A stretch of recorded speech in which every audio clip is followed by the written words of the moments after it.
अस्सलाम वालेकुम रहमतुल्लाहि व बरकातुहू। प्यारे बच्चों, आज हम पढ़ने जा रहे हैं अपनी मराठी की किताब से घामाचा तलाव। ये टॉपिक आज हम पढ़ने जा रहे हैं, तो चलिए शुरू करते हैं। घामाचा तलाव। कानपूर नावाचे छोटेसे गाव होते। गावात सर्व लोक आनंदाने राहत होते। गावात भांडणतंटे व्हायचे, पण ग्रामपंचायत समोपचाराने न्याय निवारा करायचे। गावातील प्रश्न गावातच सुटायचे। प्यारे बच्चों, हर गांव में कहीं ना कहीं झगड़े फसाद होते रहते हैं, मगर आपने देखा होगा कि गांव की पंचायत हमेशा इन झगड़ों को या लड़ाई को गांव में सुलह कर लेती है या उसे उन मसलों को हल कर लेती है। तो ऐसा ही ये एक कानपूर नाम का गाव था। गावाच्या सरपंच शांताबाई होत्या। सरपंच का नाम क्या था? शांताबाई। त्यांनी गावकऱ्यांच्या मदतीने गाव स्वच्छ व सुंदर केलं। सरकारी योजनेतून गावात सुधारणा केल्या। एका वर्षी पावसाने दडी मारली, मोठा दुष्काळ पडला। गावाच्या विहिरी कोरड्या पडू लागल्या, पिण्यासाठी पुरेसा पाणी मिळेनासे झाले। सर्व गाव काळजीत पडले। तो बच्चों, ये जो गांव था एक खुशहाल गांव था। गांव की सरपंच यानी शांताबाई ने सरकार से मिलने वाली कई स्कीमों का फ़ायदा उठाकर गांव को बहुत ही खूबसूरत बनाया था। मगर हुआ ये कि एक साल बारिश ही नहीं हुई, जिसकी वजह से दुष्काल यानी कहर पड़ गया। गांव में जितने भी कुएं थे वो सूखे हो गए। अब गांव वाले बहुत परेशान हो गए कि अब हम पानी का इंतज़ाम कहाँ से करेंगे। महिनाभर पुरेल इतकेच पाणी गावात होते। गावकरी पाण्यासाठी जाणार तरी कुठे? जवळपासच्या गावातही अशीच स्थिती होती। तर मुलांनो, आता गावकरी खूपच काळजी घेऊ लागले। गांव के लोग बहुत परेशान हो गए कि अब हम पानी के लिए कहाँ जाएंगे। अब आजू बाजू के गांव की भी कंडीशन या हालत ऐसी ही थी कि वहाँ पर भी बारिश ने कहर बरसाया हुआ था, या बारिश कि वहाँ पर भी बारिश नहीं हुई थी। अब पानी का मसला बहुत बड़ा था और उसे किस तरह से सुलझाया जाए इसके ताल्लुक से बहुत परेशान थे। शांताबाईंनी ग्रामसभा बोलावली। ग्रामपंचायतचे पंच आणि गावकरी सभेला एकत्र जमले।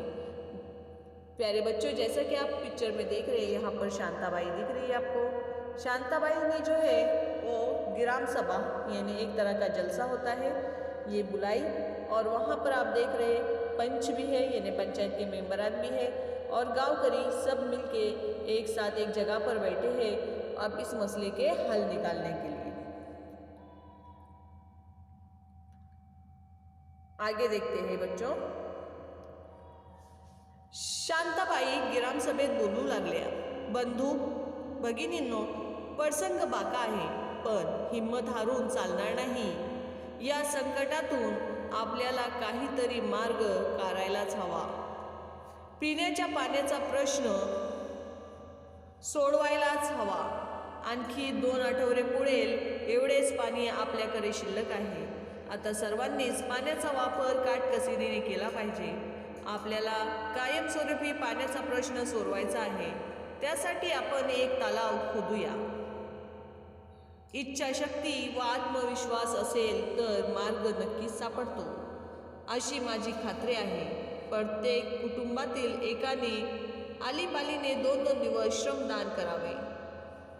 तो प्यारे बच्चों, यहाँ पर जब सभा बुलाई गई, अब शांताबाई अपने गांव वालों से कह रही है, क्या कह रही है कि अगर इच्छा शक्ति यानी इंसान अगर पूरे मन से ये सोचे कि मुझे ये काम करना ही है और उसे पूरा कॉन्फिडेंस हो कि हाँ मैं ये कर सकता हूँ, यानी उम्मीद और हौसला अगर इंसान के साथ हो जाए तो वो कोई भी काम पूरा कर सकता है। अब शांताबाई ने गांव का ये मसला हल करने के लिए सोचा कि हमें क्या करना चाहिए, एक तालाब खोदना चाहिए ताकि हमारा ये पानी का मसला हमेशा के लिए क्या हो जाए, हल हो जाए। अब तालाब खोदने के लिए पूरे गांव में से हर घर में से 2-2 लोग क्या करेंगे,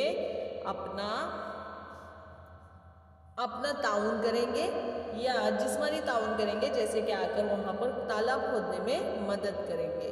चलिए आगे देखते हैं। गावकऱ्यांनी जोरात टाळ्या वाजवून संमती दिली. ग्रामपंचायतीने तलाव खोदण्यासाठी पावडी, कुदली, टिकाव, पहारी, घमेली, टोपल्या आणल्या. गावकरी जोमाने कामाला लागले. सर्वजण तलाव खोदण्यासाठी घाम घालू लागले. सर्व गावकरी तलावासाठी राबत होते. सर्वांच्या कष्टातून तलाव तैयार झाले. अब बच्चों, सब गांव वालों ने मिलकर बहुत मेहनत की और अब उनका जो तालाब था वो पूरा तैयार हो चुका था.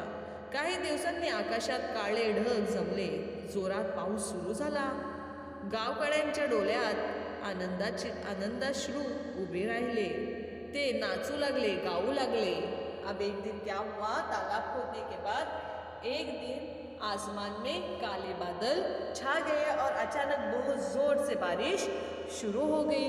गांव के लोगों की आंखों में खुशी के आंसू आ गए और वो खुशी से नाचने गाने लगे. गावाने त्या दिवशी आनंद साजरा केला. पावसाच्या पाण्याने थोड्याच दिवसात तलाव भरला. गावकऱ्यांच्या मेहनतीला फळ आले. तालावभोवती गावकऱ्यांनी झाडे लावली. अब देखिए कुछ ही दिनों में बारिश के पानी से ये पूरा तालाब जो था वो क्या हो गया था, भर गया था. गांव के लोगों ने इसके अतराफ में क्या लगाए थे, दरख्त लगाए थे. शांताबाईंनी जिद्दी गावकऱ्यांचे कौतुक केले. त्यांच्या मुलेच गावाला पाणी पुरवणारा तलाव बांधला गेला.